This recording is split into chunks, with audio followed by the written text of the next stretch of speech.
अस्सलाम वालेकुम नाज़रीन, आप देख रहे हैं सरेआम। मैं हूं आपकी होस्ट सुंबल ज़िया। शामिल करते हैं आज की अहम खबर शामिल करते हैं। जेहलम से सायरा मुनीर ब्यूरो चीफ की रिपोर्ट के मुताबिक जेहलम को खूबसूरत बनाने के लिए जनरल अजहर कियानी साहब से मुलाकात हुई। रशीदा अजीज साहिबा, गयास बलबन साहिब, सायरा मुनीर साहिबा, SCO फर्म के लोगों ने तामीराती कामों के हवाले से बातचीत की। गयास बलबन साहब ग्रीन बेल्ट के हवाले से बात की।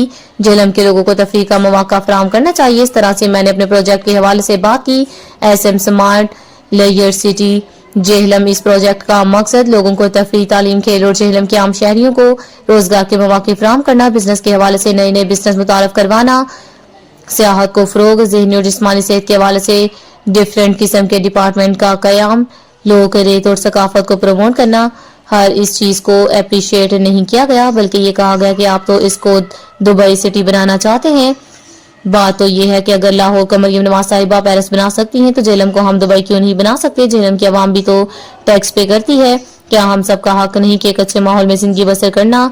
जेहलम की आवाम के साथ सुतेली माँ जैसा सलूक किया जा रहा है। रिक्वेस्ट है मरियम नवाज साहिबा से जेहलम की तरफ भी तवज्जो दी जाए और जिनके पास आला इख्तियारात हैं जेहलम के हवाले से इनको भी चेक किया जाए ताकि इंसाफ और अमन की फिजा जेहलम में पैदा हो। Saira Munir, bureau chief, Jhelum.